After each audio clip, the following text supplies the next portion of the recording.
Allah kahretsin Ertuğrul. Yine bir çuval inciri ver.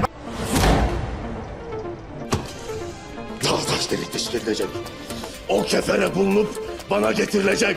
Anladın mı?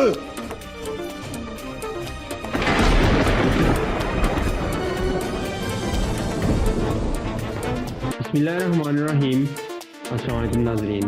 इस किस्त के आगाज में हकीम आर्तुक गवर्नर का इलाज कर रहे होते हैं तो कमांडर रसूलियस अंदर आ जाता है और उनको रोकने की कोशिश करता है। इतने में बमसी कमांडर रसूलियस को पकड़ लेता है तो फिर हकीम आर्तुक कहते हैं, मैं एक हकीम हूँ और मुझे मेरा काम करने दो। गवर्नर की हालत खतरे में है। कमांडर रसूलियस कहता है, मुझे आप सब मशकूक लगते हो, मैं आप में से किसी को भी गवर्नर को हाथ लगाने नहीं दूंगा। इतने में हल्ला रोते हुए कहती है, कमांडर रसूलियस, मैं आज हकीम आर्तुक की वजह से जिंदा हूँ, मुझे इन पे एतमाद है, तुम अपने वसवसे अपने पास रखो। ये सुनकर कमांडर रसूलियस खामोश हो जाता है और हकीम आर्तुक गवर्नर का इलाज शुरू कर देते हैं और सबको कहते हैं, बाहर चले जाओ। उधर जवदार कबीले में सरदार जानदार कहता है, अमीर हजरत, मेरी बेटी हमें खोने से डरती है, इसलिए वो ऐसा रवैया अख्तियार कर रही है। फिर सातीन को पैक कहता है, आजकल के नौजवान थोड़े जराहाना मिजाज के मालिक हैं, लेकिन इस्लेहान ऐसी नहीं है क्योंकि उसकी परवरिश सरदार जानदार ने की है। अब मुझे उसका दिल जीतना पड़ेगा। दूसरी तरफ चोलपन इस्लेहान के हेमे में जाकर कहती है, कौन है जो अमीर सातीन जैसे ताकतवर शख्स के साथ शादी नहीं करना चाहेगी? ऐसा मौका जिंदगी में सिर्फ एक मर्तबा मिलता है, वो कोई आम आदमी नहीं है। इस्लेहान कहती है, लेकिन मेरी ख्वाहिशात और एहसासात का क्या होगा? चोलपन कहती है, क्या तुम उसकी उम्र की वजह से परेशान हो?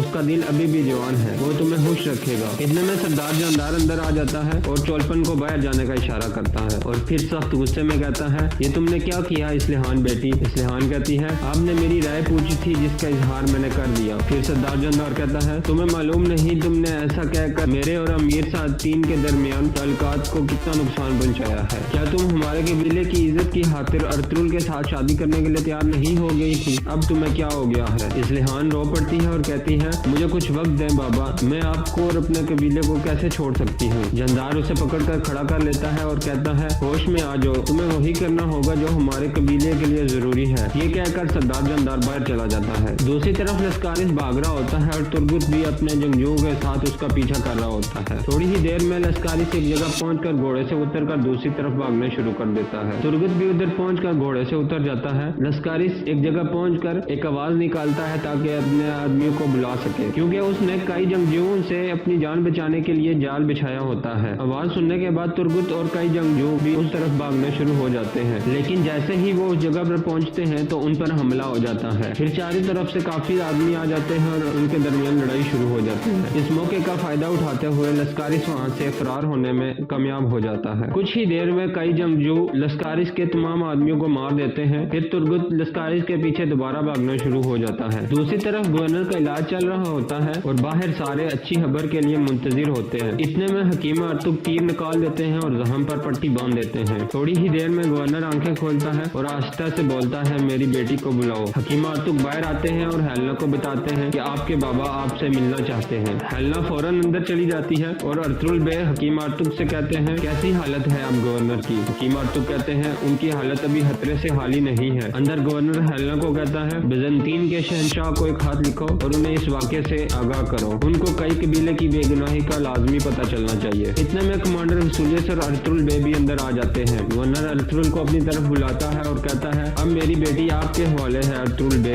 इसको इस फितने से बचा लेना। अर्तुगरुल कहता है, मैं अपनी इज्जत की कसम खाकर कहता हूँ कि मैं आपकी बेटी की हिफाजत करूंगा। इतने में गवर्नर की रूह परवाज कर जाती है और वो इंतकाल कर जाता है। हेलना जोर जोर से रोना शुरू हो जाती है और रसूलियस अंदर से खुश हो जाता है और फिर अर्तुगरुल को कहता है, मुझे तुम्हें किले से निकलने ही नहीं देना चाहिए था, मैंने गवर्नर को भी बताया था लेकिन इसने मेरी एक न सुनी। ये सुनकर हेलना बोल पड़ती है और कहती है, बहुत हो गया कमांडर रसूलियस, क्या तुमने सुना नहीं था मेरे बाबा ने क्या कहा? वो अर्तुगरुल पे एतमाद करते हैं और इसी एतमाद की खातिर उन्होंने मुझे अर्तुगरुल के हवाले कर दिया है। तुम किस चीज के पीछे पड़े हो? रसूलियस कहता है, मैं तुम्हारे बाबा के लिए एक बेटे की तरह था और क्या तुम्हें दिखाई नहीं दे रहा मुझे कितना दुख है? और फिर अपने सिपाहियों को हुक्म देता है कि गवर्नर की लाश को किले ले जाने के लिए इंतजाम करो और वहाँ से बाहर चला जाता है। फिर हलीमा अंदर आ जाती है और हेलना को सहारा देती है और उसके आंसू पूंछती है। फिर हेलना अर्तुगरुल की तरफ मुहातिब होकर कहती है, मुझे बाबा ने कहा था कि शहंशाह को हाथ लिखूं और उस हाथ में आपकी बेगुनाही के बारे में उनको बताऊं। अर्तुगरुल कहता है, हम इस ईमानदार सरदार शख्स की मौत को रैगा नहीं जाने देंगे। अब से आपकी जिम्मेदारी है कि बाबा के बोझ को कंधा दो और किले में रहो, और मैं भी आपके बारे में हर वक्त बाखबर रहूंगा। हम आपके बाबा का बदला जरूर लेंगे। दूसरी तरफ तुर्गुत के कुछ सिपाही जख्मी और कुछ शहीद हो गए थे और लश्कारिस भागने में कामयाब हो गया था। तुर्गुत कहता है अगर गवर्नर मर गया तो इसका इल्जाम अर्तुल बे और कई कबीले पर आएगा। उधर चावदार कबीले में अमीर सादतीन और ओराल शतरंज खेल रहे होते हैं तो अमीर सादतीन उसे कहता है सियासत में कभी धोखा देकर भी कामयाबी हासिल की जाती है, वरना आप नाकामी का मुंह देते हो। इतने में बतूहान उधर आता है, उन्हें बताता है कि अहली बाजार में गवर्नर का कत्ल हो गया है। ये सुनकर वो दंग रह जाते हैं और अमीर सादतीन गुस्से में आकर कहता है लानत हो तुम पे अर्तुल, तुमने एक मरतबा फिर मेरे खेल पर पानी फेर दिया है। फिर कुतलुजा लियार के हेमे में जाता है और उसे बताता है कि चोलपन की दोस्त आईबुक वापस आ गई है, जिसने टोकटा मिश के लिए खाना तैयार किया था और उसकी हरकतें मुझे मशकूक लग रही हैं। अलियार कहता है उसकी तमाम हरकतों पर नजर रखो और ये भी पता लगाओ कि वो वापस क्यों आई है। फिर इस्लिहान अंदर दाखिल होती है तो कुतुजा बाहर चला जाता है। अलियार खड़ा हो जाता है और कहता है इस्लिहान बाजी, जो आपने अमीर सादतीन के सामने बातें की हैं, मुझे आप पे फख्र है। अब आप जो भी फैसला करेंगी मैं आपका साथ दूंगा और बाबा को आपकी जिंदगी तबाह नहीं करने दूंगा। फिर इस्लिहान कहती है आपका शुक्रिया लियार भाई, अभी बाजार से एक गैर मुतवक्को खबर आई है। कराजाइसर का गवर्नर अर्तुल साहब के पास हल्ली बाजार में आया हुआ था, लेकिन उसका कत्ल हो गया है। ये सुनकर लियार बहुत परेशान हो जाता है। फिर मरकजी हमें में अमीर सादतीन कहता है अर्तुल ने हमारी रियासत को कितना बड़ा नुकसान पहुंचा दिया है। और आल कहता है अब हम क्या करेंगे अमीर हजरत। सादतीन को पैक कहता है हमें लाजमी मालूम करना होगा कि ये किसने किया है। मैं बिजंतीन वालों की तरफ हाथ लिखूंगा और सुल्तान की तरफ से अफसोस करूंगा। और आल कहता है अर्तुल का क्या होगा अमीर सादतीन। इतने में अलियार और इस्लिहान भी वहाँ आ जाते हैं और अलियार पूछता है क्या ये खबर सच्ची है बाबा। सरदार जानदार कहता है हाँ, बदकिस्मती से ये सच है। अर्तुल ने एक मरतबा फिर ऐसा गनौना खेल खेला है। अलियार कहता है अर्तुल और गवर्नर एक दूसरे के करीब हो रहे थे, फिर अर्तुल वे ऐसा क्यों करेंगे। फिर सादतीन कहता है बाज दफा लालच इंसान से ऐसे काम करवा देता है। ये सुनकर इस्लिहान कहती है मैं नहीं मानती कि अर्तुल वे जैसा आदमी अपने ही मेहमान खाने में ऐसा काम होने देगा। फिर सादतीन कहता है सच यही है कि अर्तुल ने हमें एक जंग के दहाने पे लाकर खड़ा कर दिया है और अब हमारी जिम्मेदारी है कि हम इस खतरे को टालें। फिर सरदार जानदार को कहता है हल्ली बाजार जाएं और वसूलियस को मेरी तरफ से अफसोस का इजहार करें और हकम आला के तौर पर अर्तुल को बताएं कि अब वो आपको बताए बगैर कोई कदम नहीं उठाएगा। अब से उसकी लगामें मेरे हाथ में होंगी और जो मैं चाहूंगा वही वो करेगा। फिर आईबुक के हेमे में दो औरतें बैठी रो रही होती हैं। इतने में कुतलुजा वहाँ आता है और उसे मुर्दा हालत में देखकर हैरान रह जाता है और अंदर आकर कहता है अलियार साहब की इजाजत के बगैर कोई भी इसकी लाश को हाथ नहीं लगाएगा। दूसरी तरफ हलीम बाजार में अर्तुल सख्त गुस्से में था और हकीम अर्तुल को कहता है हमने अपने लोगों से क्या वादा किया था, हम कैसे उन पर हुक्मरानी कर सकते हैं जब बाहर से एक आदमी आकर हमारे ही मेहमान खाने में हमारे मेहमान पर हमला कर दे। हकीम अर्तुल कहते हैं उन्होंने जानबूझकर ऐसा किया है ताकि आपकी हुक्मरानी पर सवाल उठाए जाए। अर्तुल गुस्से से कहता है ये तो मैं भी जानता हूँ अर्तुल बे,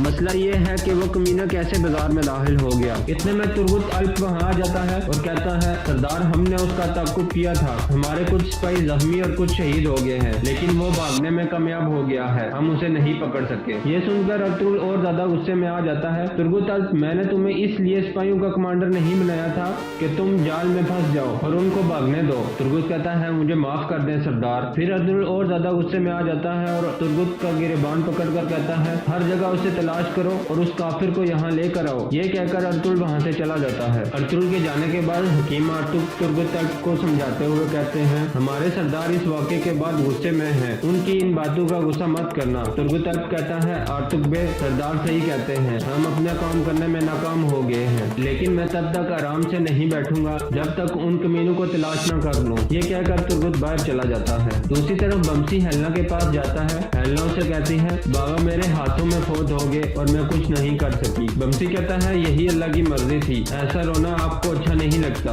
आपको इंसाफ की उम्मीद रखनी चाहिए। हेलना कहती है अब इंसाफ नहीं रहा बमसी, मैं जानती थी कि हमारे दरमियान हकदार मौजूद है और उसी ने मेरे बाबा को मारा है और अब मैं बिल्कुल अकेली हो गई हूँ। बमसी कहता है ये सच नहीं है, पहले अल्लाह आपके साथ है, फिर अर्तुल बे और कई कबीला आपके साथ है और फिर मैं भी आपके साथ हूँ। दूसरी तरफ कमांडर वसूलियस अर्तुल को कहता है मैंने सुना था कि तुर्क अपनी जुबान पर कायम रहते हैं, लेकिन तुम ऐसे नहीं निकले। अर्तुल कहता है ये हमला आप पे नहीं बल्कि हम पे हुआ है, मेरे बाजार में मेरे ही मेहमान पे जो तीर चला है ये समझ लो कि मुझ पे चला है, अब मैं वो तीर निकाल कर उसे वहाँ ले जाऊंगा जहाँ से वो आया है। सलेमान शाह का बेटा अर्तुगरुल अपने वादे का पूरा है। फिर कमांडर वसूलियस कहता है, तुमने गवर्नर के साथ भी वादा किया था लेकिन वो तुम पूरा नहीं कर सके, और देखो आज हम उन्हें दफन करने जा रहे हैं। तुम अगर हमलावर को तलाश ना कर सके तो बजंतीन की हुकूमत तुम्हारे इस बाजार को तबाह बर्बाद कर देगी। अर्तुगरुल गुस्से में कहता है, वक्त आने पर मैं कुत्तों से लुटना जानता हूँ और गद्दारों को लटका दूंगा। कमांडर वसूलियस कहता है, हम देख लेंगे अर्तुगरुल बे।